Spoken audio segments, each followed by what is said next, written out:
और जनाब माशूक नवाशुक का शाशिर कालिब आशिक बेचारा नाराज़ बुजुर्गी की नहीं हमको ज़रूरत गुलाम अपना बना ले खुदाया न अमेरिका न लंदन से उल्फत हमें मस्ते मदीना कर खुदाया बाबू আমরা কতিবার গুনাহগার গোলাম গোলামের বাচ্চা গোলাম বান্দি জাদা গোলাম মাবুদ রে আমরা তো গোলাম তুমি তো মালিক মালিক যদি গোলামদেরকে তাড়াইয়া দেয় কোথায় যাব আর তো মালিক না আর তো কোনো মাওলা গোলামদেরকে তুমি মাফ করিয়া ইয়া আল্লাহ কিছু সময় তোমার পবিত্র নামের জিকির হয়েছে মানে পবিত্র নামের ওসিলায় আমাদের কলবগুলো সব পবিত্র করিয়া দাও আল্লাহ আজকে মাহফিলকে হেদায়েতের জন্য কবুল করিয়া দাও এখান থেকে একটা মানুষকেও খালি হাতে ফিরাইয়া দিও না প্রত্যেককে তোমার অলির দপ্তরে নাম লেখাইয়া দাও মাহুদরে বিশেষ করে যতদিন জিন্দা রাখো ইসলামের উপরই জিন্দা রাখিও যখন মওয়াতের বিছানায় পেটখানা ভাসাইয়া দেব আজরাইল যখন দরওয়াজায় হাজির হইয়া যাবে ইমানের সাথে মওয়াত দিও আমার গোলাম হিসাবে কবুল করিও صلى الله تعالى على خير خلقه محمد وآله وأصحابه أجمعين ارحمنا معهم وسلام على المرسلين الحمد لله رب العالمين وعليكم السلام السلام عليكم ورحمة الله आवाज सारे ना तो कामराइए दे दें तो आज तो क्लियर करो देखिए अल्हम्दुलिल्लाह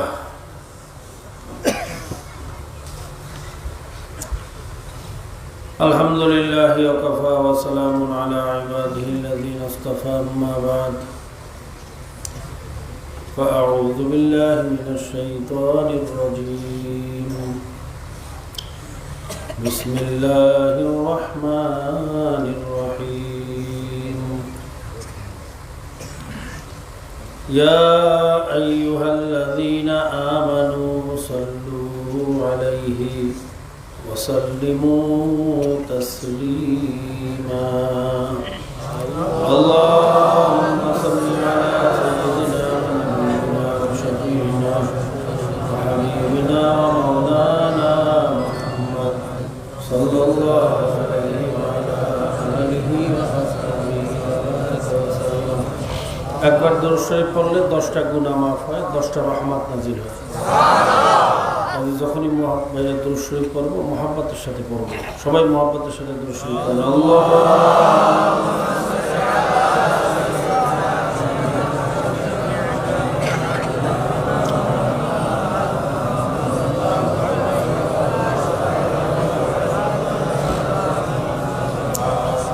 اللهم صل على سيدنا حبيبنا مولانا محمد صلى الله عليه وعلى آله وأصحابه وسلم محمد حامد حمد خدا بس محمد حامد حمد खुदा बस खुदा मदा मुहम्मद मुस्तफ़ा बस ज़महज़ूरी बरामद जाने आलम ترحم يا نبي الله ترحمنا آخر رحمة للعالمين آخر رحمة للعالمين زمحروما چراغ فل نشینی زخک ایلا لسیراب برخیز زخک ایلا لسیراب برخیز چنرغز خواب چند از خواب برخیز برو آور سرز برد یمانی برو آور سرز برد یمانی که روی تست صبح زندگانی بلغ العلا بکماله کشف الدنیا بجماله حسنت جمیع خصاله صلوا عليه وآله সবাই বলেন بلغ العلا بكماله كشف الدنيا بجماله حسنت جميع خصاله صلوا عليه وآله جو تیرے رحمت کا منکر ہو او میرا دل نہیں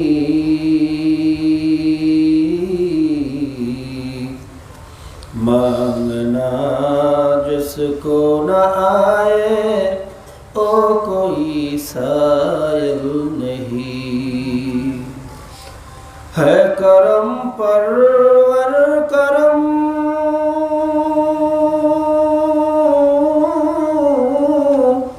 اپنے گناہوں پر نہ چاہو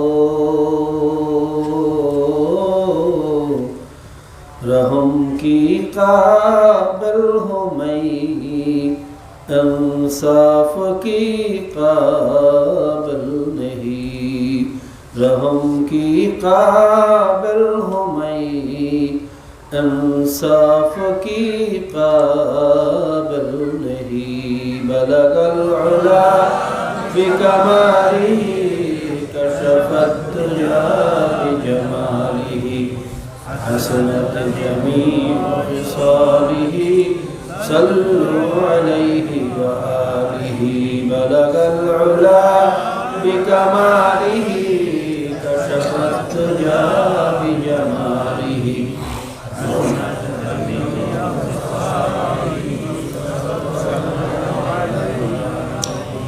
أعوذ بالله من الشيطان الرجيم بسم الله الرحمن الرحيم فريق في الجنة وفريق في السعير صدق الله المولانا العظيم وصدق رسوله النبي الأمي الكريم ونحن على ذلك لمن الشاهدين والشاكرين ربنا تقبل منا إنك أنت السميع العليم وتب علينا يا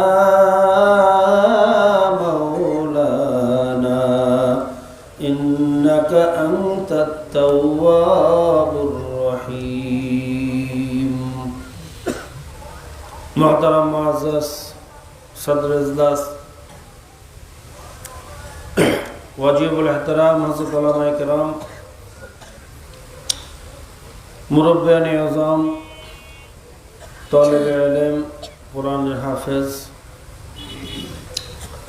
পর্দার আড়ালে দূর দূরান্ত অবস্থানরত আল্লাহ পাকের বান্দিরা আমার মা ও বোনেরা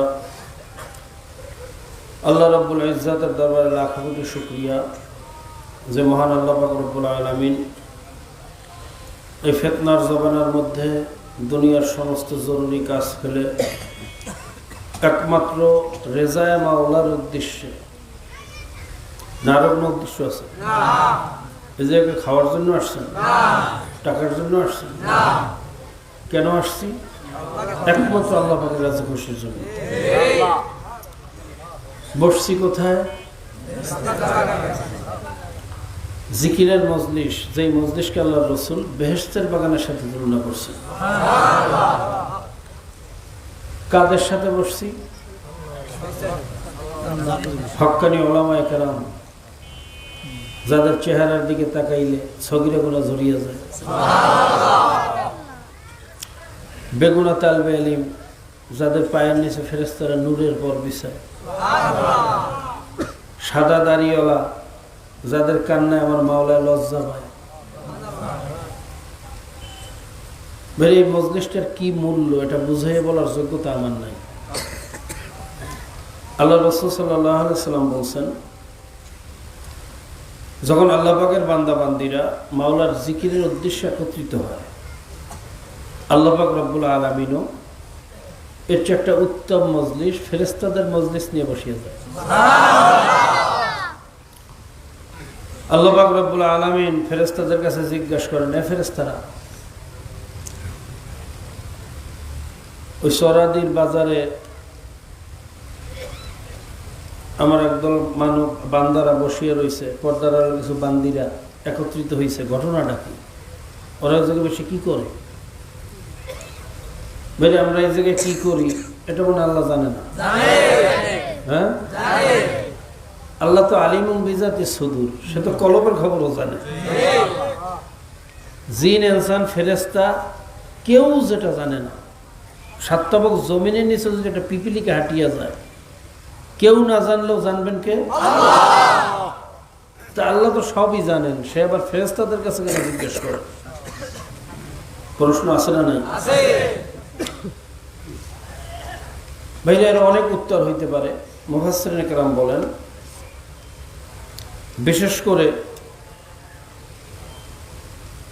দুইটা কারণে আল্লাহ পাক হয়তো ফেরেশতাদের কাছে জিজ্ঞাসা করতে পারেন। একটা কারণ, আল্লাহ পাক রব্বুল আলামিনকেও তো ফেরেশতারা বলছিল যে আল্লাহ বনি আদমকে বানাইয়েন না, তারা ফিতনা ফাসাদ করবে, রক্তপাত করবে। আল্লাহ পাক রব্বুল আলামিন বলছিলেন, ইন্নী আ'লামু ওয়া আনতুম লা তা'লামুন, আমি যা জানি তোমরা তা জানো না। ফেরেশতারা বিরোধিতা করা সত্ত্বেও এই বনি আদমকে বানাইছে। সুবহানাল্লাহ। এই জন্য আমরা যখন মাওলার শুকরিয়া আদায় করতেছি, এটা ফেরেশতাদেরকে দেখাইতেছে, সাক্ষী রাখতেছেন, যাতে কিয়ামতের ময়দানে ফেরেশতারাই সাক্ষী দেয়, আল্লাহ এরা তোমার শুকুরকে জরি বান্দা, এদেরকে মাফ করিয়ে দাও। দুই নম্বর কারণ, যে যেই জিনিসকে বেশি ভালোবাসে সেই জিনিসের আলোচনা শুনতেও তার কাছে বেশি ভালো লাগে। দেখবেন যে সন্তানকে বাবা মা বেশি ভালোবাসে, যখন অন্য কেউ তাদের প্রশংসা শুরু করে, আপনার ছেলেটা খুব ভালো, আপনার মেয়েটা খুব ভালো, তাদের কথাবার্তা, চলাফেরা, আচার আচরণে আমরা সবাই খুশি। দোয়া করি আল্লাহ পাক এরকম সন্তান প্রত্যেকের ঘরে ঘরে দান করুক। এইভাবে যখন প্রশংসা শুরু হইয়া যায়, এটা শোনার পরে বাবা মার কলিজাটাও, কথা ঠিক না? ঠিক তদ্রুপ আল্লাহ পাক রব্বুল আলামিন এই দুনিয়ার মধ্যে সবচেয়ে বেশি ভালোবাসেন যারা মাওলার শুকুর করে, যারা মাওলার জিকির করে। যখন ফেরেশতারা বলা শুরু করে, আল্লাহ তারা তো ওই জায়গায় বসিয়া মশার কামড় খাইয়াও তোমার জিকির করতেছে, জরুরি কাজ ফেলাইয়া তোমার প্রশংসা করতেছে, এই কথাটা শোনার সঙ্গে সঙ্গে কেমন যেন আমার মাওলার কুদরতি পরানটাও ঠান্ডা হয়ে যায়। যখন ফেরেশতারা বলে, আল্লাহ তারা তোমার জিকির করে, তোমার শুকুর করে, আল্লাহ পাক বলেন, ওরা আমারে দেখছে? কেন তা তো দেখে নাই। তো জান্নাত জাহান্নাম, কেন আল্লাহ তাও তো দেখে নাই। তখন আল্লাহ পাক রব্বুল আলামিন বলেন, তোরা সাক্ষী থাক, যেই বান্দা বান্দে আমি মাওলাকে চর্মচক্ষু দিয়ে না দেখিয়া শুধু অন্তর থেকে অনুভব করিয়া আমি মওলার জিকির করলো, আমি মওলার শুকুর করলো, তোরা সাক্ষী থাক, ওই মজলিসে যারা আছে আমি সবাইকে মাফ করে দেব। আরেক দল ফেরেশতা বলে, আল্লাহ সবাইকে মাফ করিয়ে দিলা, ওই জায়গায় তো ভেজাইলের লোক আছে। তা আবার কি? হ্যাঁ আল্লাহ, ওখানে তো সবাই জিকির উদ্দেশ্যে আসে না। কেউ আসছে বাদাম বেচতে, কেউ আসছে তামাশা দেখতে, কেউ আসছে ভুল ধরতে, কেউ আসছে বক্তব্য দিতে, কেউ আসছে মাইক লাগাইতে, কেউ আসছে লাইট লাগাইতে, কেউ আসছে হুগলাল আসতে, বিভিন্ন সকলের মানুষ আছে, তুমি সবাইকে মাফ করিয়ে দেবো। তখন আল্লাহ পাক রব্বুল আলামিন বলেন, আবারও সাক্ষী থাক। সুবহানাল্লাহ। ওই মজলিসের ভিতরে আমার এক দোস্ত আছে। কি আছে? পর্দার আড়ালে আমার এক প্রিয় বান্দিও আছে। ওই প্রিয় বান্দার সাথে বান্দারা, প্রিয় বান্দির সাথে বান্দিরা এক মজলিসে এক দস্তরখানে বসার কারণে তার উসিলে আমি সবাইকে মাফ করে দেব। কেমন জানি বিষয়টা এরকম, বাদশার মেয়ের বিয়া। কার বিয়া? বাদশার মেয়ের। যাদেরকে দাওয়াত দিয়েছে তারাও আসছে, যাদেরকে দাওয়াত দেয় না এরকম কিছু মানুষও আসছে। কি আসে না? আচ্ছা বলেন তো, কোনো সম্মানিত ব্যক্তি, বাদশা বাদ দেন, এলাকার কোনো সম্মানিত ব্যক্তিও যারা বিনা দাওয়াতে এসে মেহমানদের সাথে টেবিলে বসছে, তাদেরকে হাত ধরে উঠিয়ে দিতে পারে? আপনারা পারেন? উঠাইয়া তো দেয়ই না, বরং সেই মেহমানদের সম্মানের কারণে মেহমানদেরকে যে আপ্যায়ন করা হয়, যারা বিনা দাওয়াতে আসছে তাদেরকেও একই আপ্যায়ন, না ভিন্ন কিছু? তো দুনিয়ার সামান্য জমিয়েদার, দুনিয়ার সামান্য বাদশা যদি তার মেহমানের খাতিলে যারা বিনা এজাজতে আসছে, বিনা দাওয়াতে আসছে, তাদেরকেও সম্মানিত করতে পারে, তাদেরকেও আপ্যায়ন করতে পারে, তা আমার মাওলা কি দুনিয়ার জমিদারের বাদশা আসছে ছোট হয়ে গেল? জোরে কম। আমার মাওলা তো বাদশার বাদশা, আমার মাওলা তো কারিম, আমার মাওলা তো রহিম, আমার মাওলা তো আরহামুর রাহিম। তো দুনিয়ার বাদশা মেহমানের কারণে যদি যারা বিনা এজাজতে আসছে তাদেরকেও আপ্যায়ন করতে পারে, আমার মাওলা তার প্রিয় বান্দাদের সাথে আমাদের বসার কারণে আমাদেরকে মাফ করতে পারবে না? খুব ভালো করে পারবে। কথা ঠিক না? এই জন্য আল্লাহ পাক বলছেন, কুনু মা সাদিকিন, তোমরা সাদিকিন বান্দাদের সঙ্গে হয়ে যাও।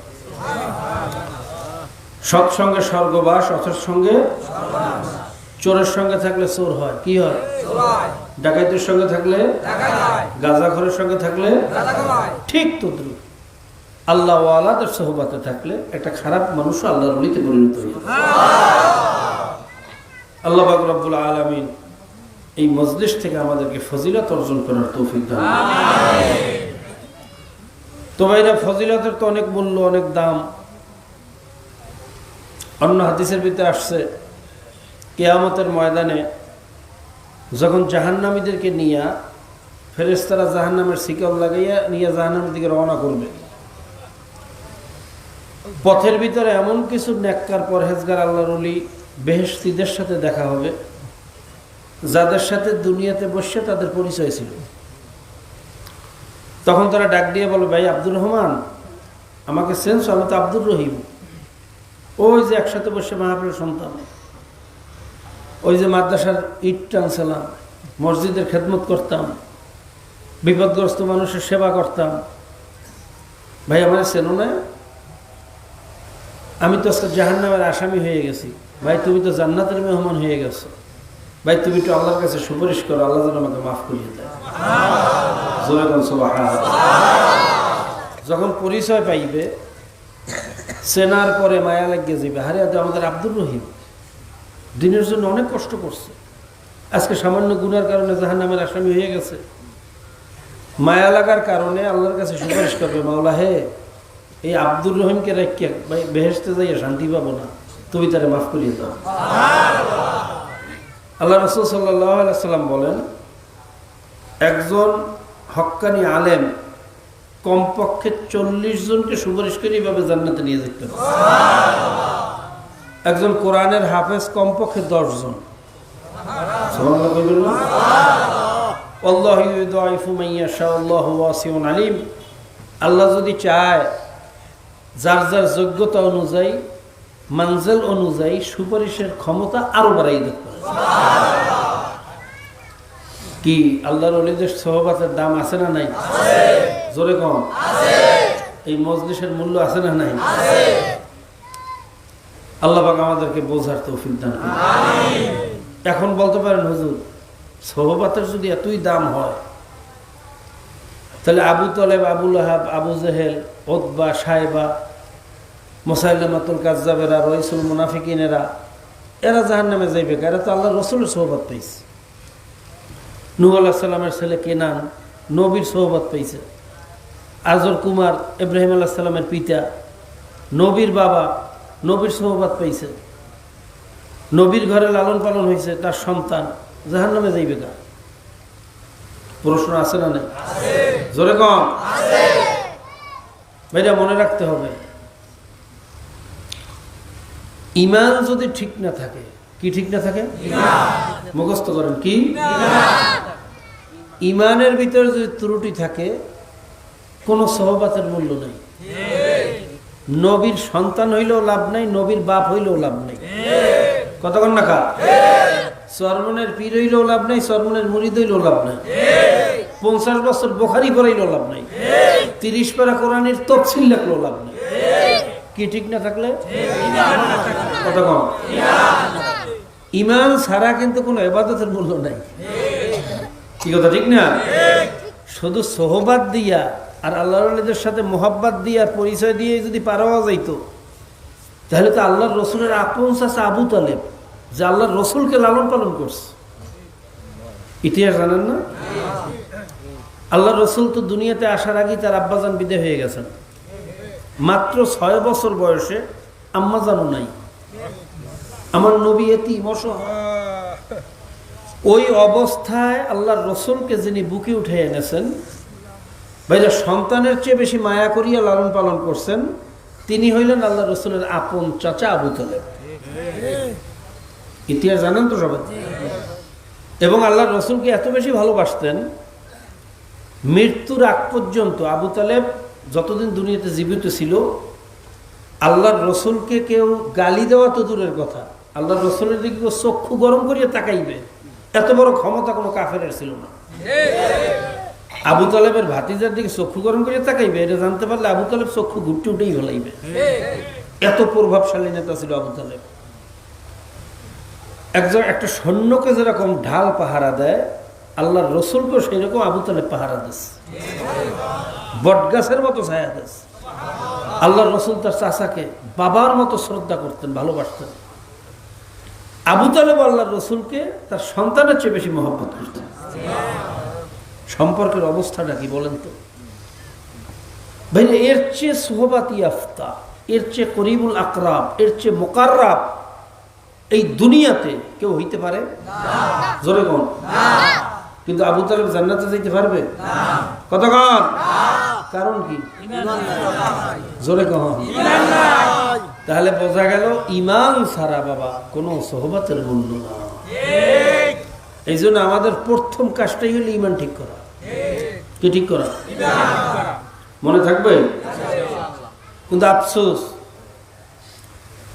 বর্তমান জমানায় আমরা অজুর ফজিলত জানি, অজু ভঙ্গের কারণ জানি, নামাজের ফজিলত জানি, নামাজ ভঙ্গের কারণ জানি, কিন্তু ঈমানের ফজিলতও জানি না, আর ঈমান ভঙ্গের কারণও জানি না। কথা ঠিক না? বর্তমানে খালি শুনবেন মিডা সুন্নাতের ওয়াজ, এই আমল করো ওই সোয়াব, ওই আমল করো ওই সোয়াব, বালা মুসিবত কেটে যাইবে, সম্পদ বাড়িয়ে যাইবে, শরীর ভালো হইয়া যাইবে, পাহাড় পরিমাণ সোয়াব হইবে। এত সব রাখবা কই? ঈমানের দিক তলা ফুটো হয়ে রয়েছে। কি কথা ঠিক না? বর্তমান হুজুর ঘটনা কি? ঈমানের তলা আবার ফুটো হইলে কেমন? আপনারাই বিচার করেন, আপনাদের কাছে বিচার দিই। আচ্ছা বলেন তো, কুফরি কোনো একটা আদর্শ, এইটা যদি বাস্তবায়নের জন্য কেউ চেষ্টা করে, তার ঈমান থাকবে? বুঝছে কইেন? এইবার আসলে একটু পরীক্ষা নেই আমাদের ঈমানের অবস্থা কি। নেব? রাগ হইবেন না তো? বুঝছেন কিন্তু? আচ্ছা, আমাদের দেশে কুফরি আইন আছে না নাই? জেনার আইন আছে, পোরস কোয়ার্টারের আইন, সেখানে যে জেনা করা যায়, আপোষে মিল্লামিশা বাইরা লিভিং টুগেদার, সহ অবস্থান, বিবাহ বহির্ভূত সহ অবস্থান জায়েজ। সুদ কত কেন আমাদের দেশের আইন অনুযায়ী কি কত কেন, বেপরদা কত কইয়েন, বারে যাইয়া মদ খাওয়া, এগুলো কি মুসলমানের আইন না কাফেরের আইন? সবাই কইয়েন। বিয়ে করতে গেলে আইন আছে, কি আইন? 18 বছর হওয়ার আগে মেয়েরে বিয়ে দেওয়া যাবে না। যদি কেউ দেয়, যে বিয়ে দেবে তারও জেল, যে বিয়ে পড়াইবে, যে সাক্ষী দেবে। কিন্তু 16 বছরের মেয়েরা যে পতিতাবৃত্তি করতেছে, দেহ ব্যবসা করতেছে, জেনা বেবিচার করতেছে, তার বিরুদ্ধে কোনো আইন নেই। কথা ঠিক না বেঠিক? এটা কি মুসলমানের আইন না কাফেরের আইন? এইবার বলেন তো, এই কুফুরি আদর্শগুলো যে আমাদের সমাজে আছে, এইটা বাস্তবায়ন করে কি জিন আর ফেরেশতাই আইয়া? আমেরিকা থেকে আইয়া কেউ করে? কথা কইয়েন। ইহুদি খ্রিস্টানরা করে না, মুসলমানের সন্তানেরা করে? এইবার বুঝলে বলেন তো, যদি বুঝিয়া শুনিয়া কেউ কুফুরি আদর্শ বাস্তবায়নের চেষ্টা করে, তার ইমানের অবস্থাটা কি?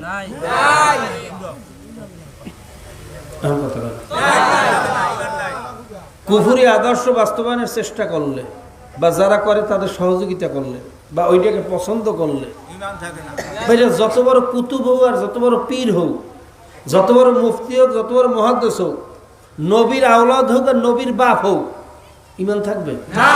জোরে কোন আল্লাহ পাক আমাদের সকলকে বোঝার তৌফিক দান। ভাইরা, মুসলমান কি মুসলমান হইলাম? 92% মুসলমানের দেশে আছে কুফুরি আদর্শ। কি মুসলমান আমরা?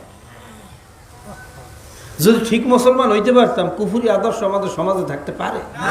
জোরে কোন বলতে পারেন, হুজুর তার কর্ম কি? আল্লাহ রসুলের আদর্শ বাস্তবায়নের তো কোনো প্ল্যাটফর্ম পাই না, আমনে গো পছন্দ হয় না। হ্যাঁ, পছন্দ না হইলে ঘরে বইয়ে থাকে, কথা ঠিক না? কিন্তু কুফুরি আদর্শ বাস্তবায়ন করতে ময়দানে নামবেন না। ঘরে বইয়া থাকলেও সরিষার দানা পরিমাণ হইলেও ঈমান থাকবে। গুনাহ মাফ না করে কবরে যাইলে হয়তো গুনাহ অনুযায়ী শাস্তি ভোগ করি, একদিন না একদিন জান্নাতে যাওয়ার আশা আছে, যদি সরিষার দানা পরিমাণ ঈমান আপনার ভিতরে থাকে। এই কথা ঠিক না? খোদা না খাস্তা কুফুরি আদর্শ বাস্তবায়নের জন্য যদি চেষ্টা করেন, ফেকের করেন, আমি কসম খাইয়া বলতে পারি, আপনি পীর হইতে পারেন, মুফতি হইতে পারেন, দুনিয়ার মানুষের কাছে বড় কুতুব হইতে পারেন, আমার মালিকের কাছে মোমেন হইতে পারেন নাই, মুসলমান। আল্লাহ পাক আমাদের সকলকে বোঝার তৌফিক দান। বাইরে এবার বলেন তো, এই কথাগুলো যে বললাম, আমার বানাই না ঘাটতারা কথা কইলাম না বাস্তব সত্য কথা কইলাম? কোরআন হাদিসের পক্ষে গেছে না বিরুদ্ধে গেছে? এরপরও একদল মানুষ দেখবেন খালি গাড়িতে ঠেলতে আসছে, আবু জাহেলের মতো। আবু জাহেল কিন্তু সব বুঝতো, কিন্তু দুনিয়ার মহাব্বতে আর ক্ষমতার মহাব্বতে খালি গাড়িতে ঠেলতে। কি কথা ঠিক না? এরকম একদল আবু জাহেল মার্কা বাইরে মানুষ আমাদের সমাজে আছে না নাই? জোরে কম। এই কপাল পরাদেরকে যত বুঝাইবেন, বুঝাইতে পারবেন না। আল্লাহর রসুল নিজে বুঝাইতে পারছেন না, আমরা তো কিছুই না। আমরা তো খালি ওয়াজ করিয়া যাই, বাস্তবে কিছু দেখাইতে পারি না। আর আল্লাহ রসুল তো কত মুজিজাও দেখাইছেন, কি দেখাইছেন না? একদিন আল্লাহ রসুলের কাছে বাইরে আবু জাহেল আসছে, হাতের ভিতরে পাথর নিয়ে। কি নিয়ে? আসে বলে, মোহাম্মদ যদি বলতে পারো আমার হাতের মুঠে কি আছে, তাহলে মনে করবো সত্যি তুমি আল্লাহ রসুল। আল্লাহ রসুল বলেন, চাচা যদি আমি বলতে পারি আপনার হাতের মুঠে কি আছে, ঈমান আনবেন তো? হ্যাঁ, আমি ঈমান আনবো। আল্লাহ রসুল বিসমিল্লাহ বলে আঙ্গুল দিয়ে ইশারা করলেন, হ্যাঁ হাতের মুঠে কি আছে, কথা বলো তো। ইশারার সঙ্গে সঙ্গে পাথরগুলোর জবান খুলে গেছে, কালেমা সাক্ষী দিয়ে বললে উঠল, লা ইলাহা ইল্লাল্লাহু মুহাম্মাদুর রাসূলুল্লাহ। আল্লাহর রাসূল, আমরা কয়েকটা পাথর এই হাতের ভিতরে উঠে আছি। এত বড় মুজিজা দেখার পরও কিন্তু কপাল পোড়া ঈমান আনে নাই। আবু জাহেল চিন্তা করছে সর্বনাশ, কত বড় জাদুকর, পাথর দিয়ে কথা বলায়, জোরে কর নাউজুবিল্লাহ। এই চিন্তা করিয়া আরেকদিন আসছে একটা খেজুর নিয়া, ভিতরের বিচি ফালাইয়া শুধু ছোকলা নিয়ে আসছে। এসে বলে, হে মোহাম্মদ, যদি তুমি সত্যি আল্লাহর রাসূল হইয়া থাকো, আমি যে খেজুরটা নিয়ে আসছি এর ভিতরে বিচি নাই, বিচি ফেলাইয়া দিছি, শুধু ছোকলা বা গোশত, যদি এইটা লাগাইয়া তুমি গাছ উঠাইতে পারো তাহলে মনে করবো সত্যি তুমি আল্লাহর রাসূল। আল্লাহর রাসূল বলেন, চাচা, যদি আমি এই ছোকলা লাগাইয়া গাছ উঠাইতে পারি আপনি ঈমান আনবেন নাকি? আবু জাহেল বলে, হ্যাঁ, এবার ঈমান আনবো, কারণ ছোকলা দিয়া কোনদিন গাছ হইতে পারে না। আল্লাহর রাসূল যখন বিসমিল্লাহ বলে ছোকলাটা লাগাইয়া দিলেন, আমার মাওলায় চাইলে ছোকলার থেকেও গাছ উঠাইতে পারে না, পারে না। কয়েকদিনের ব্যবধানে ছোকলার থেকে গাছ হইয়া গেছে। শুধু গাছ হইয়া আল্লাহর হাবিবের মুজিজা শেষ হয় না, ওই গাছ থেকে আবার বেদানা বিচিবিহীন খেজুর হইয়া গেছে। এত বড় মুজিজা দেখার পরে কিন্তু কপাল পোড়া ঈমান আনে নাই। আল্লাহর হাবিবের সেই মুজিজা বেদানা খেজুর এখনো মক্কা মদিনায় হয়, কথা ঠিক না বেঠিক? অনেক হাজি সাহেবরা নিয়ে আসে, অনেকেই দেখছেন, অনেকেই খাইছেন বেদানা খাজুর, বড় বরকতি খাজুর। অনেকে খাস নিয়াতে ওই খাজুর খাওয়ার পরে আল্লাহ পাক রব্বুল আলামিন বিভিন্ন নিয়াতের কারণে কঠিন বালা মুসিবত আযাব থেকে মাফ করিয়া দেয়। সুবহানাল্লাহ। বাইরে আবু জাহেল চিন্তা করলো, হয়তো ছোকলার ভিতরে গাছ হওয়ার ক্ষমতা থাকতে পারে। এই চিন্তা করিয়া আর একদিন একটা খেজুরকে পোড়াইয়া কয়লা বানাইয়া আনছে। আয়েশা বলে, হে মুহাম্মদ, যদি তুমি সত্যি আল্লাহর রাসূল হইয়া থাকো, পারলে কয়লাটা লাগাইয়া গাছ উঠাইয়া দেখাও। আল্লাহর রাসূল বলেন, চাচা, আমি যদি কয়লার থেকেও গাছ উঠাইতে পারি আপনি ঈমান আনবেন নাকি? বলে, হ্যাঁ, এবার আমি ঈমান আনবো, কারণ কয়লা দিয়ে কোনোদিন গাছ হয় না। আমি নিজের হাতে ভালো করে পুড়ছি, এর গোশতের ছোকলার কোনো অস্তিত্ব নাই, বিচি দানার কোনো অস্তিত্ব নাই, একেবারে একটা কয়লা। আল্লাহ রাসূল সাল্লাল্লাহু আলাইহি ওয়াসাল্লাম যখন বিসমিল্লাহ বললে কয়লাটা লাগাইয়া দিলেন, আমার মালিক যদি চায় কয়লার থেকেও গাছ উঠাইতে পারে না, পারে না? পারে না, পারে না? ইন্না খালাকনাল ইনসানা মিন নুতফাতিন আমশাজিন নাবতালিহি ফাজআলনাহু সামিআম বাসীরা। আমার মাওলা যদি ভেজাল্লা নাপাক পানির মাধ্যমে, যেই নাপাক পানির ভিতরে কোথায় হাত, কোথায় পাও, কোথায় চক্ষু, কোথায় কান, কোথায় দাঁত, কোথায় নখ, কোথায় চুল, কোথায় হাড্ডি, কোথায় গোশত, কোথায় রক্ত, যার কোনো অস্তিত্ব তালাশ করিয়া পাওয়া যায় না, এরকম ভেজাল্লা নাপাক পানি আমার মায়ের উদরের ফ্যাক্টরির ভিতরে ফালাইয়া 10 মাস 10 দিন ঘুরাইয়া ফিরাইয়া এরকম সুন্দর নুরানি চেহারার একজন মানুষ যদি মাওলায় বানাইতে পারে, আমার মাওলায় কয়লার থেকে গাছ উঠাইতে পারে না, পারে না? আমার মাওলা তো শুধু বলবে কুন, সাথে সাথে ভাইয়া কুন। আমার মাওলা শুধু বলতে দেরি, হইতে দেরি না, কথা ঠিক না বেঠি? কয়েকদিনের ব্যবধানে ওই কয়লার থেকেও গাছ হইয়া গেছে। শুধু গাছ হইয়া আল্লাহর হাবিবের মুজিজা শেষ হয় না, ওই গাছ থেকে আবার পোড়া পোড়া খেজুর হইয়া গেছে। আরো জোরে বলেন সুবহানাল্লাহ। ভাইরা, মক্কা মদিনায় সেই আজওয়া খাজুর, পোড়া খাজুরকে আজওয়া খাজুর বলা হয়, এখনো হইতেছে, হাজী সাহেবরা নিয়ে আসতেছে। ভাইরা, আজওয়া খাজুর আল্লাহর রাসূলের এমনই একটা মুজিজা। আমাদের দেশে মানুষকে সাপে কাটলে, বিছুতে কাটলে ঝাড় লাগে, ফুক লাগে, ঔষধ লাগে, কত কিছু লাগে। আর মক্কা মদিনায় মানুষকে সাপে কামড় দিলে কয়েকটা আজওয়া খাজুর আর একটু জমজম কুয়ার পানি খাওয়াইয়া দিলি সমস্ত বিষ পানি হইয়া যায়। তোমার মুজিজা দেখার পরে কিন্তু কপাল পোড়া ঈমান আনে নাই। আবু জাহেল চিন্তা করলো, সব মনে হয় জাদু বিদ্যা দিয়ে করতে আছে, জোরে কর নাউজুবিল্লাহ। তবে জাদুবিদ্যার একটা আইন আছে, দুনিয়ার ভিতরে জাদু চলে, হাওয়ার উপরে জাদু চলে না। এই চিন্তা করিয়া আসছে একদিন বলে, মোহাম্মদ তুমি যদি সত্যি আল্লাহর রসুল হইয়া থাকো, পারলে আসমানের চন্দ্রটা 2 টুকরা করিয়া দেখো। আল্লাহর রসুল বলেন, চাচা যদি আসমানের চন্দ্র 2 টুকরা করতে পারি আপনি ঈমান আনবেন নাকি? বলে হ্যাঁ, এবার আমি ঈমান আনবো, তাতে কোনো সন্দেহ নাই। কারণ হাওয়ার উপরে আসমানে কোনোদিন জাদুবিদ্যা চলে না। আল্লাহ রসুল সাল্লাল্লাহু আলাইহি ওয়াসাল্লাম আমার মাওলার উপরে ভরসা করিয়া বিসমিল্লাহ বললে আঙ্গুল দিয়ে ইশারা করলেন, হে চন্দ্র একটু কপাল পোড়ারে 2 টুকরা হইয়া দেখা। ইশারার সঙ্গে সঙ্গে চন্দ্রটা থরথর করে কাঁপা শুরু হইয়া গেল। আল্লাহ! কাঁপতে কাঁপতে কাঁপতে কাঁপতে হঠাৎ টাস করিয়া ফাটিয়া 2 টুকরা হইয়া গেল। আবার উঠা জোড়া লাগিয়া গেল। এত বড় মুজিজা দেখার পরেও কিন্তু কপাল পোড়া ঈমান আনে নাই। আবু জাহেল চিন্তা করলো, এটাও মনে আমাকে নজরবন্দি করিয়া দেখাইছে। তবে জাদুবিদ্যার আরেকটা আইন আছে, নির্দিষ্ট এরিয়ার ভিতরে নজরবন্দি করিয়া যা খুশি তাই দেখানো যায়, এরিয়ার বাইরে অন্য মানুষকে এই ঘটনা দেখানো যায় না। তাহলে আমার গোত্রের যে সমস্ত লোকেরা বিভিন্ন জায়গায় ব্যবসার জন্য, তেজারতের জন্য গেছে, আসমানের চন্দ্র 2 টুকরা হইয়া গেছে, এত বড় ঘটনা হয়তো দূর দূরান্ত থেকেও তারা দেখতে পারে, তাদের কাছে জিজ্ঞাসা করব। যখন আবু জাহেলের গোত্রের বিভিন্ন ব্যবসায়ীরা বিভিন্ন শহর থেকে ফিরিয়ে আসলো, জিজ্ঞাসা করে, ভাই অমুক দিন অমুক সময় এই রকম একটা ঘটনা, আসমানের চন্দ্রটা 2 টুকরা হইয়া গেছে, আবার জোড়া লাগিয়ে গেছে, এই ঘটনা তোমরা দেখছো নাকি?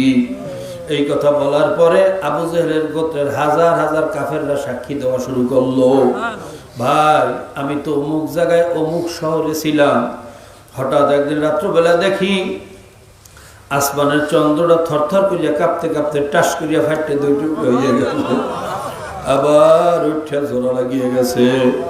এই ঘটনা দেখার পরে আমরা তো ভয়ে অস্থির হইয়া গেছি, কি জানি কিয়ামত শুরু হইয়া গেল না কোনো আযাব গজব শুরু হইয়া যায়। এই কথা বলার পরে আবু জাহেল বলে, না ভাই না, এই ঘটনা কোনো কিয়ামতের আলামত না, কোনো আযাব গজবের আলামত না, মুহাম্মাদের আঙ্গুলের ইশারায় চন্দ্র 2 টুকরা হইয়া গেছে, আবার উঠে জোড়া লাগিয়ে গেছে, এই ঘটনা কোনো কিয়ামতের আলামত না। এই কথা শোনার সঙ্গে সঙ্গে আবু জাহেলের গোত্রের হাজার হাজার কাফেররা সব ঈমানদার হইয়া গেল, সবাই ভাইরা মুসলমান হইয়া গেল। তাদের ইয়াকিন হইয়া গেছে আসমানের চন্দ্রকে 2 টুকরা করাটা কোনোদিন কোনো সাধারণ মানুষের কাজ না, নিশ্চয়ই মুহাম্মাদুর রাসূলুল্লাহ সাল্লাল্লাহু আলাইহি ওয়াসাল্লাম আল্লাহ পাকের রাসূল, তাতে কোনো সন্দেহ নাই, তাতে কোনো শোভা নাই। ভাইরা দূর দূরান্ত থেকে দেখার পরেও তাদের বুঝে আসিয়া গেছে। আর কপাল পোড়া আবু জাহেল নিজের চোখে সামনে বসে দেখার পরেও, আল্লাহর রসুলকে এতভাবে পরীক্ষা করার পরেও কিন্তু কপাল পোড়ায় বোঝে নাই। কথা ঠিক না বেঠিক? ঠিক না বেঠিক?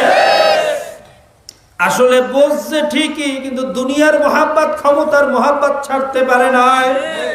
ভাইরা দুনিয়ার মহাব্বত, ক্ষমতার মহাব্বতে মানুষকে অন্ধ বানাইয়া ফেলায়, এই দুনিয়ার মহাব্বতে ভরিয়া মানুষ মানুষকে খুন করে। কথা ঠিক না বেঠিক?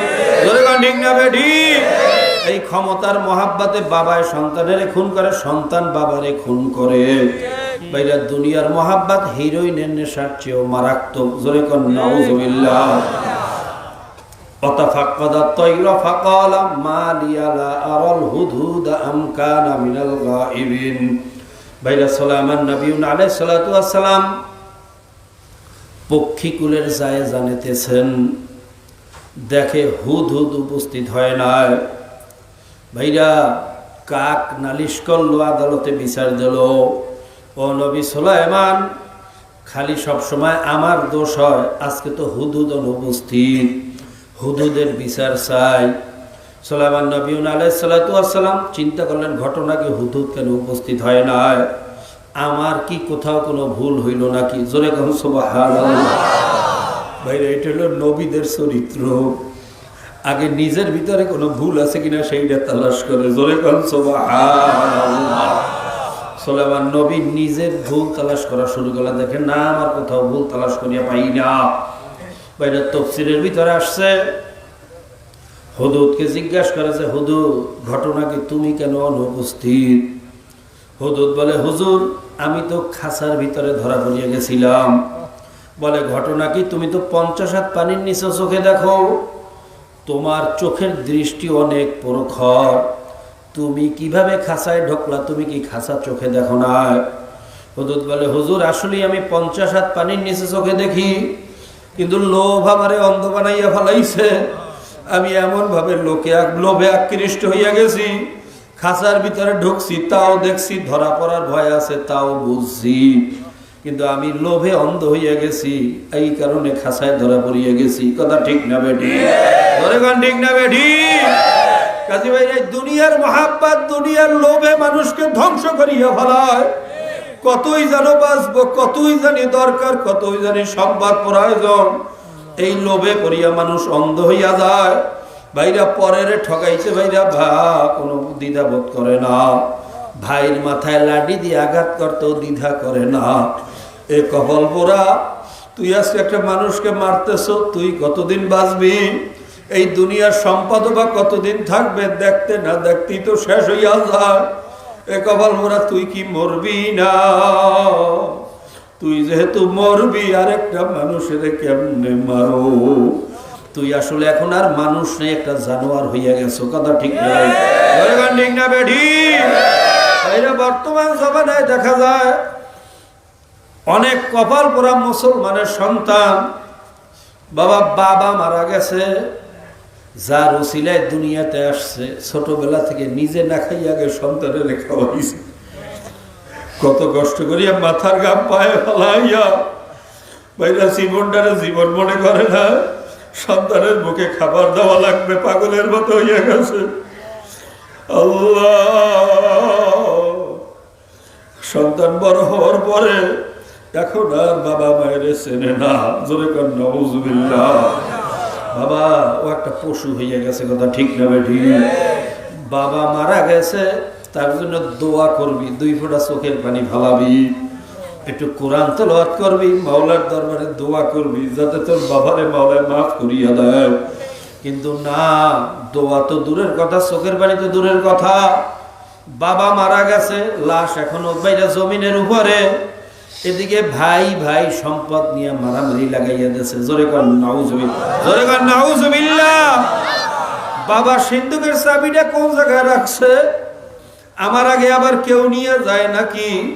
পকেটের ভিতরে হাতায়, কোমরের ভিতরে হাতায়। আহা, এ কপাল পোড়া, তুই যার উসিলে আজকে দুনিয়াতে আসছো, যেই লোকটা তোকে এত ভালোবাসলো, সেই দুনিয়ার সবচেয়ে প্রিয় মানুষটা তো আজকে বিদায় হইয়া যাইতে আছে।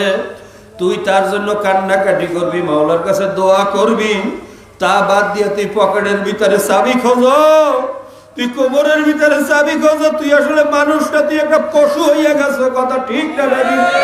ঠিক না বেডি? ভাই, এই দুনিয়ার মহাব্বতে মানুষ জানোয়ারের চেয়েও খারাপ হইয়া যায়। এই দুনিয়ার মহাব্বতে মানুষকে অন্ধ বানাইয়া ফেলায়। যাদেরকে দুনিয়ার মহাব্বতে অন্ধ বানাইয়া ফেলাইছে, কপাল পোড়াদেরকে যত বুঝাইবেন কোনোদিন বুঝবে না। এই কপাল পোড়াদেরকে যত বলবেন, ভাই দেখ গাছের ভিতরে আমার মাওলার নাম দেখা যায়, পাতার ভিতরে আমার মাওলার নাম দেখা যায়, ডিমের গায়ে মাওলার নাম দেখা যায়। ভাইরা এখন তো প্রায় কোরবানিতে গোশতের টুকরে প্রায় জায়গায় আমার মাওলার নাম পাওয়া যায়। আল্লাহ, ইন্টারনেট তালাশ করিয়া দেখো, প্রায় জায়গায় দেখবা কুকুরে ডাকে আল্লাহ আল্লাহ, মোরগে ডাকে আল্লাহ আল্লাহ, কাকে ডাকে আল্লাহ আল্লাহ। আমাদের বাংলাদেশেও অনেক ঘটনা এরকম ঘটছে। কথা ঠিক না বেঠি? ঠিক না বেঠি? এবং যত জায়গায় দেখা গেছে আমার আল্লাহর নামই দেখা গেছে, কোন জায়গায় ভগবান গড আর ঈশ্বর দেখা যায় না। কথা ঠিক না বেঠি? ভাইরা কয়েক সপ্তাহ, 2-3 সপ্তাহ আগে সোশ্যাল মিডিয়ায় প্রকাশ করিয়া দেখাইছে,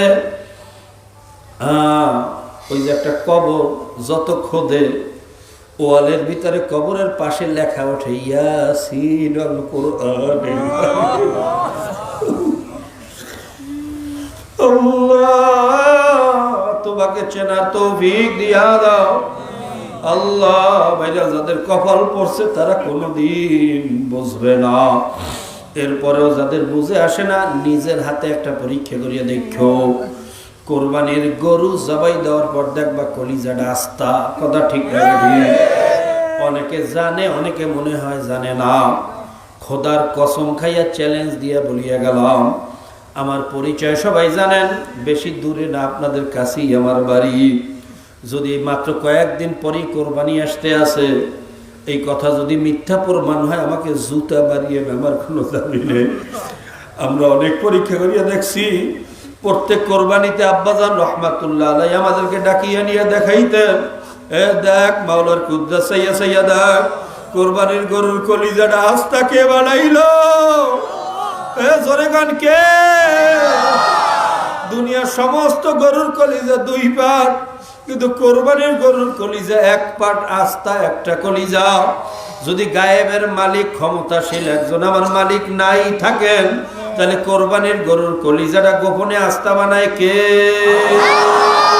আরো জোরে বলেন কে কে কে? ওই মাছের গায়ে, গাছের গায়ে, গোশতের গায়ে, ফুলের গায়ে তার পবিত্র নামটা লেখলো কে? কাজী বাবা যাদের কপাল পড়ছে তাদেরকে কোনোদিন বোঝানো যাবে না। আজকে আমেরিকা সহ ইউরোপে প্রায় 1.3 সেকেন্ডে একটা করিয়া মুসলমান হয়। জোরে গান সুবহানাল্লাহ। প্রত্যেক সেকেন্ডে সেকেন্ডে মুসলমান হইতে আছে। আর ভাইরা তার ভিতরে 80% হইল মহিলা এবং 100% সব হইল উচ্চ শিক্ষিত। জোরে গান সুবহানাল্লাহ, জোরে গান সুবহানাল্লাহ। বৈজ্ঞানিক পর্যায়ের লোক, ডক্টরেট পর্যায়ের লোক, ডিগ্রির অভাব নাই, শিক্ষার অভাব নাই, মেধার অভাব নাই। আজকে তারাও বাইরে ইউরোপ আমেরিকাতে থাকিয়া, ওই খ্রিস্টান ল্যান্ডার দেশে থাকিয়া বাবা মালিকের পরিচয় পাইয়া মুসলমান হইয়া যাইতে আছে। ইউসুফ ইউহানার মতো বিখ্যাত ক্রিকেটার আজকে মুসলমান হইয়া গেছে। ভাইরা ভারতের ললিতা রানীর মতো বিখ্যাত জার্নালিস্ট মাওলার পরিচয় ভাইয়া মুসলমান হইয়া গেছে। কথা ঠিক না বেঠিক? ঠিক না বেঠিক? ব্রিটেনের প্রধানমন্ত্রী সাবেক টনি ব্লেয়ারের শাড়ি লরেন বুথ আমার মালিকের পরিচয় ভাইয়া মুসলমান হইয়া গেছে। ভাইরা কত ডক্টরেট, কত বৈজ্ঞানিক মুসলমান হইয়া যাইতেছে। আমেরিকার বৈজ্ঞানিক ডক্টর লুইস মুসলমান হইয়া গেছে। ভাইরা মাইকেল কলিন আলমস্ট্রং ভাইরা কালেমা পড়িয়া মুসলমান হয়েছে। জোরে গান সুবহানাল্লাহ। শিব শক্তি মহারাজের মতো মানুষ ভাইরা 22টা ভাষায় কথা বলতে পারত, 18টা ভাষায় ছিল পণ্ডিত, 4টা ভাষায় ছিল ডক্টরেট ডিগ্রি। জোরে গান সুবহানাল্লাহ। একটা ভাষায় ডক্টরেট ডিগ্রি করতে দাড়ি চুল পাকিয়া যায়। আর শিব শক্তি মহারাজ 4টা ভাষায় ডক্টরেট ডিগ্রি ছিল, 22টা ভাষায় কথা বলতে পারত। ভাইরা বর্তমান যুগে এরকম শিক্ষিত দ্বিতীয় আরেকজন তালাশ করলে পাওয়া যাবে না। তার মেধা, প্রজ্ঞা এবং শিক্ষার কারণে ভারতের 25 কোটি হিন্দুরা তাকে ধর্মীয় ভগবান বলিয়া সেজদা করত। জোরে কোন নাউজুবিল্লাহ। এত জ্ঞান, এত গরিমা, নিশ্চয়ই সে ভগবানের অবতার, এটা ছাড়া সম্ভব না। এই জন্য তাকে ভগবানের অবতার মনে করিয়া সেজদা করত। ভাইরা শিব শক্তি মহারাজ একবার চিন্তা করে, সব নিয়েই তো গবেষণা করলাম, কিন্তু কোরআন নিয়ে তো গবেষণা হইল না। জোরে কোন সুবহানাল্লাহ। আমি তো আরবি ভাষায় পণ্ডিত, দেখি কোরআনের ভিতরে কি আছে। ভাইরা কোরআন নিয়ে গবেষণা শুরু করছে। মাওলার কোরআন এমন এক মজেজ, এটা নিয়ে যে গবেষণা করে তারই মাওলা খালিয়াতে ফিরে না, খালিয়াতে ফিরে না।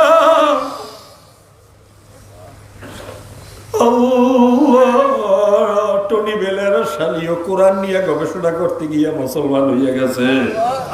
ডক্টর লুইস ভাইরা এই কোরআন নিয়ে, কোরআনের ভুল ধরতে গিয়ে মুসলমান হইয়া গেছে। জোরে কোন সুবহানাল্লাহ।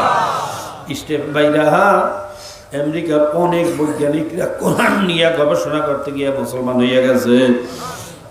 শিব শক্তি মহারাজও কোরআন নিয়ে যখন গবেষণা শুরু করছে, পৃষ্ঠা যত উল্টায় ততই আশ্চর্য হইয়া যায়। ঘটনা কি? এটা কেমন কেতাব?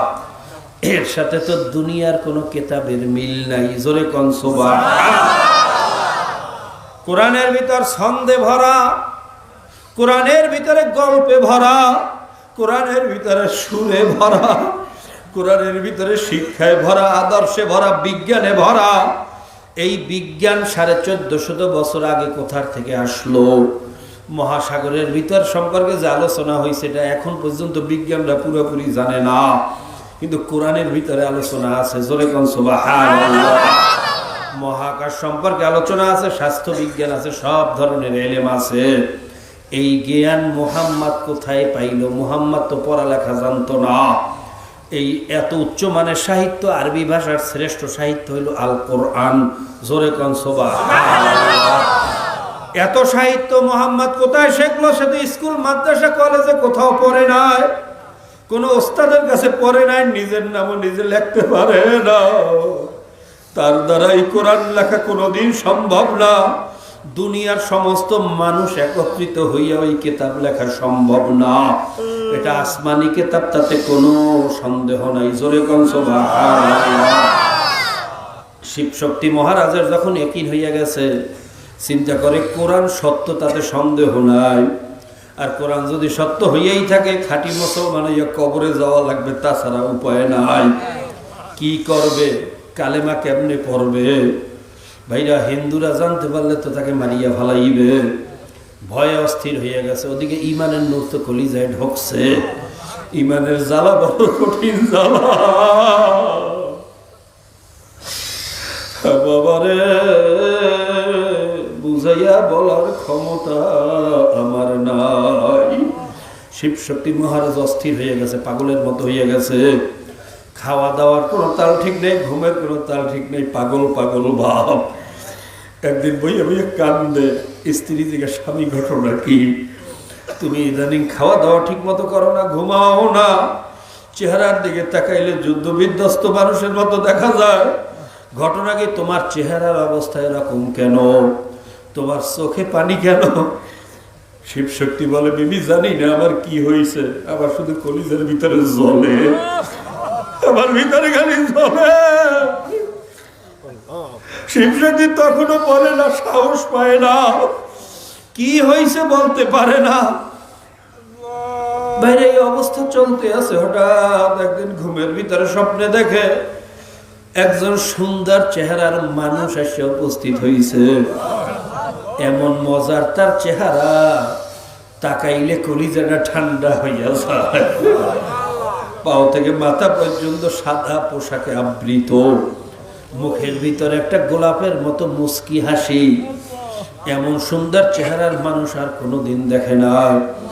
সে এসে বলতেছে, এ শিবশক্তি মহারাজ, কি চিন্তা করো, কি ভয় করো?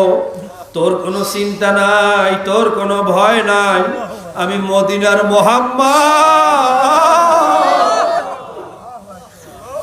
আমি মদিনার মুহাম্মদ তোর জন্য উপস্থিত হয়ে গেছি।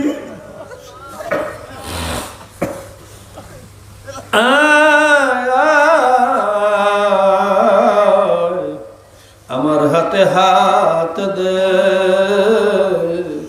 কালেমা পড়িয়া মুসলমান হইয়া যা। জোরে কোন সুবহানাল্লাহ। স্বপ্নের ভিতরে আল্লাহর নবী কালেমা পড়াইয়া মুসলমান বানাইয়া দেছে। স্বপ্ন ভাঙিয়া দেছে, ভাঙিয়া গেছে। গভীর রাত্র, ঘুম ভাঙ্গার পরে দেখে রুমটা ঘেরানে ভরিয়া গেছে। এমন মজার ঘেরান আর কোনদিন পায় না। শিবশক্তি মহারাজের ইয়াকিন হইয়া গেছে, স্বপ্ন সত্য, কোনো সন্দেহ নাই। ভাইরাও চিন্তা করে, এই কথা কার কাছে বলবো, এখন কি করব, কোথায় যাব? চিন্তা করে এই মুহূর্তে সবচেয়ে আমার কাছের আমার বন্ধু হইল আমার স্ত্রী। আমার স্ত্রী ছাড়া এই মুহূর্তে আমার এত কাছের বন্ধু আর কেউ নাই। চিন্তা করছে, সর্বপ্রথম আমার বিবির কাছে আমি কথা বলবো, দেখি কি ঘটনা ঘটে। ওই রাত্রবেলা উঠেই তার বিবির কামরার দিকে রওনা করছে। হঠাৎ দেখে পথের ভিতরে তার বিবিও তার দিকে আসতে আছে। জিজ্ঞেস করে, বিবি কোথায় রওনা করছো? স্বামী, তুমি কোথায় রওনা করছো? বলে, বিবি আমি তো তোমার কাছে রওনা করছি। আমিও তো তোমার কাছে রওনা করছি। বলে, ঘটনা কি? বলে, স্বামী একজন সুন্দর নুরানি চেহারার মানুষ মদিনার মোহাম্মদ পরিচয় দিয়া আমার তো কালেমা পড়াইয়া দেছে। ও স্বামী, এই স্বপ্ন দেখার পরে আমার আর ঘুম নাই। কি করব? আমি তোমার কাছে রওনা করছি এই ঘটনা বলার জন্য। এই কথা শোনার সঙ্গে সঙ্গে শিবশক্তি মহারাজ মাওলার কাছে বলে, ও মালিক রে, তোমার খেলা বোঝা বড় দায়, তোমার খেলা বুঝতে পারে কে আছে কোথায়। মাওলা, তুমি বুঝি কবুল করিয়া ভালাইছো, আমার একা ছাড়বা না, আমার সাথে সঙ্গী না দিয়া তুমি ছাড়বা না। আমি বলছি শিব শক্তি তার স্ত্রীর কাছে বলে, স্ত্রী, আমি তো এই কথাই তোমার কাছে বলার জন্য রওনা করছি। ও বিবি, কাজ হইয়া গেছে, মাওলায় বুঝি কবুল করিয়া ভালাইছে। চলো চলো, এখন আর দেশে থাকা যাবে না, যদি ভারতের হিন্দুরা জানতে পারে আমাদেরকে মারিয়া ফেলাইতে পারে। চলো এই দেশ ছাড়িয়া তাড়াতাড়ি ভাগি। ভাইরা, শিব শক্তি মহারাজ ইমানের মহাব্বতে নিজের দেশ ছাড়িয়া বাংলাদেশে এসে পালন করছে। ভারতের চাপে টেকতে না পারিয়া বাংলাদেশ ছাড়িয়া আবার মালয়েশিয়া দিয়ে আশ্রয় দিয়েছে। আজকে শিব শক্তি মহারাজ ভাইরা হিন্দুর ঘরে জন্ম হইয়া হিন্দুর দেশে বসবাস করিয়া হাজার হাজার কোটি মিলিয়ন কোটি টাকার মায়া লাথি মারিয়া, ভাইরা সম্মান ইজ্জতের অভাব ছিল না, সব লাথি মারছে। ইমানের মহাব্বতে এমনকি দেশটাও ছাড়ছে। জীবনের মহাব্বত ত্যাগ করিয়া দেশ ছাড়িয়া আজকে বিভিন্ন জায়গায় পালাইয়া পালাইয়া বেড়াইছে ইমানের মহাব্বতে। কথা ঠিক না বেটি? আর কপাল পরা মুসলমানের গোষ্ঠী বিনা দরখাস্তে মুসলমানের ঘরে জন্ম হইয়া, বিনা চেষ্টায় ইসলামের দাওয়াত পাইয়া, বিনা বাইরা চেষ্টায় আমার মালিকের পরিচয় পাইয়া কাফের মুশরিকের পিছনে ঘোরে আর দালালি করে। কাফের মুশরিকদের আদর্শ নিয়ে ঘোরে। কথা ঠিক না? এর চেয়ে কপাল পোড়া দুনিয়াতে হইতে পারে না, এর চেয়ে কষ্ট আর কিছু হইতে পারে না। আমাদের বুকের ভিতরে একটাই কষ্ট, মুসলমানের ঘরে জন্ম হইয়া ইসলাম বোঝে না রে বাবা। মুসলমানের ঘরে জন্ম হইয়া ইসলাম মানে না। আরে কত বড় নেয়ামত, এই নেয়ামতের কদর বুঝলা না। কপাল বুঝি পুড়িয়া গেছে রে বাবা, কপাল বুঝি ভালো না। আল্লাহ, তুমি আমাদেরকে তোমাকে চেনার তৌফিক দিয়া দাও। কাজী ভাইরা, আজকে মজলিস বড় মোবারক মজলিস।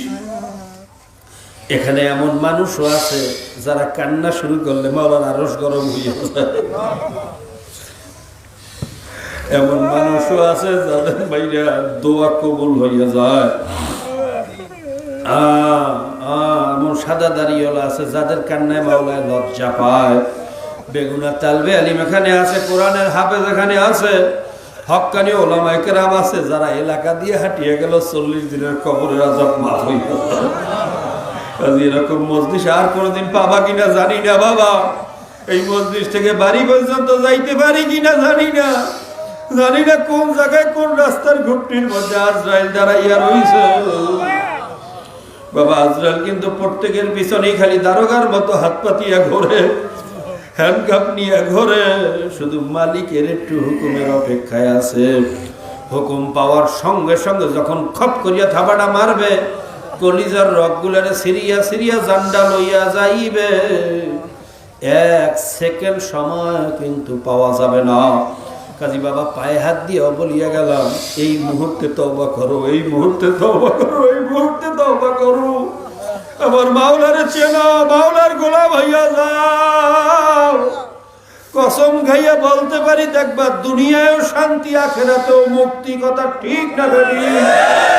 মাল্লাহুল মাওলা ফালাহুল কুল। ভাইরা যে মাওলা আল্লাহ, যার জন্য আমার মাওলা হইয়া যায়, তার জন্য দুনিয়া আখিরাত সব কিছু হইয়া যায়। যদি মাওলার গোলাম হইয়া যাও, দেখবা মাওলা সব কিছু আসান করিয়া দেবে। পাহাড় পরিমাণ মুসিবত দেখবা পানির মতো ফয়সালা। কথা ঠিক না বেঠিক? ঠিক না বেঠিক? বাবা তোমরা কি দেখো না আজকে করোনা নামক মহামারী গজব? কথা ঠিক না বেঠিক? বাইরে গজব, যত উন্নত দেশে উন্নত চিকিৎসা, উন্নত স্বাস্থ্য, উন্নত খাবার, সেই জায়গায় মহামারী আকার ধারণ করছে। কারণ ওদের চিকিৎসা উন্নত, খানা উন্নত, কিন্তু চরিত্র উন্নত না। কথা ঠিক না বেঠিক? এই গজব কিভাবে তাদেরকে ধরছে। আর আজকে বাংলাদেশে এত অসচেতন, এত বাইরে অপরিবেশ, অখাদ্য, এত খারাপ পরিবেশ মনে হয় বিশ্বের দ্বিতীয় আর কোথাও নাই পরিবেশগত ভাবে। কথা ঠিক না বেঠিক? কিন্তু বাংলাদেশে যেরকম জাকিরিন আছে, মাওলার গোলাম আছে, যেরকম জিকির আছে, নামাজি আছে, তাহাজ্জুদ গুজার আছে, ভোর রাইতে উঠিয়া বাইরা আল্লাহ, অনেক মানুষ মাওলার দরবারে সেজদা লুটাইয়া যায়। এরকম পরিবেশ বিশ্বের দ্বিতীয় কোথাও পাওয়া বড় ভার। কথা ঠিক না? ধরে গান ঠিক না বেঠিক? এই জন্য দেখবা আমার মাওলা বাংলাদেশটাকে জিকিরের কারণে, তার কিছু অলিদের কারণে কেমন কুদরতে ভাবে হেফাজত করতে আছে। এক গরু মার্কা মানুষ তোমরা কি এরপরেও বুঝবা না? এরপরেও কি বুঝবা না? একটু বোঝো, আমার মাওলারে চেনো, আমার মাওলার রহমত নিয়া তারপর মাওলার কবরে চলো। কাজী ভাইরা প্রত্যেকের জন্য দোয়া করেন, আমার জন্য দোয়া করেন, আমিও দোয়া করি। আমার মাওলা যেন তার গোলাম হইয়া কবরে যাওয়ার তৌফিক দেয়। আল্লাহুম্মা আমিন।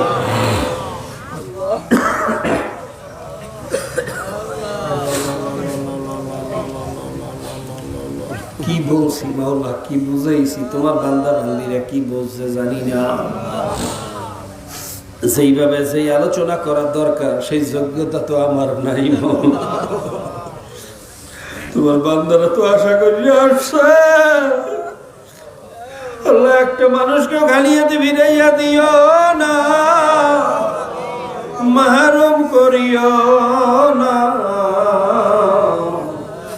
একটা মানুষকেও ফিরাইয়া দিও না, তোমার পাগল আশেক না বানাইয়া বিদায় দিও না। আল্লাহ আমি শুরুর দিকে সামান্য ঈমান, আমল, ইসলাম, মুসলমানি বোঝানোর চেষ্টা করছি। আল্লাহ আমার মতো নালায়েকের দ্বারা ঈমান আমল বোঝানো সম্ভব না। আমি শেষের দিকে তোমার বড়াইয়া তোমার কিছু পরিচয় দেওয়ার চেষ্টা করছি। আল্লাহ পিপিলিকে কোনোদিন মালিকের পরিচয় দিতে পারে না, পিপিলিকা কোনোদিন পাহাড়ের পরিচয় দিতে পারে না, গোলাম ও মালিকের পরিচয় দিতে পারে না। গোলাম তো গোলামি, মালিক সম্পর্কে কি বোঝে? তোমার পরিচয় তুমি দিয়া না, তোমার নাসি নাই একজনেরও বিদায় দিয়া না, তোমার গোলাম না বানাইয়া বিদায় দিও না। আল্লাহ हम जलील है नाकार है, नादान है, गुनाहगार है, बदकार है, खबीस है, चोर है, डकैत है, सब कुछ है, लेकिन तेरे हबीब के उम्मत तो है। अल्लाह আমরা চোর, আমরা ডাকাইত, আমরা সুদখোর, আমরা ঘুষখোর, আমরা মদখোর, আমরা জিনাখোর, আমাদের মতো খারাপ বুঝি আর কেউ নাই। কিন্তু যতই খারাপ হই তোমার হাবিবের উম্মত, কপাল গুনে তোমার দোস্তের উম্মত হইয়া গেছি রে মালিক। তোমার হাবিবের তোফায়েলে আমাদেরকে মাফ করিয়া দাও। তোমার নবীরে ভালোবাসি, সেই উসিলে আমাদেরকেও তুমি ভালোবাসো।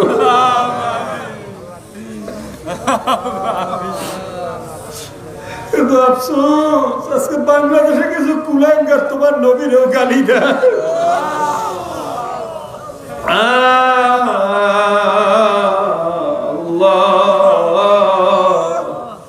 তোমার নবীর ব্যঙ্গচিত্র আঁকিয়া উলঙ্গ মহিলাদের সাথে বসাইয়া তোমার নবীরে বলে চরিত্র ভালো না।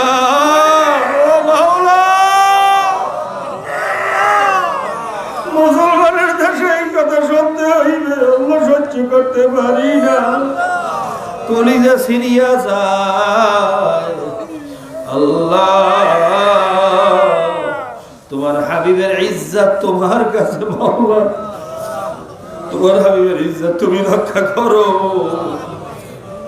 আল্লাহ আমরা কিছু করতে পারি না, শুধু চোখের বাণী ছাড়া আর কিছু পারি না। আমাদেরকে মাফ করিয়া দাও। তোমার হাবিবের আজমাত, তোমার হাবিবের মহাব্বত অন্তরে ঢুকাইয়া দাও। আর এই কুলাঙ্গারদেরকে হয়তো হেদায়েত করো, নয়তো ধ্বংস করিয়া দাও। اللهم إنا نجعلك في نحورهم ونعوذ بك من شرورهم. وقع سيف الله على عنقهم أعدائك وأعداء الدين. اهدهم وإن لم يكن فأهلك، اهدهم وإن لم يكن فأهلك. আমাদের সারা দুনিয়ার কাফের মুশরিকদেরকে তুমি হেদায়েত নসিব করো।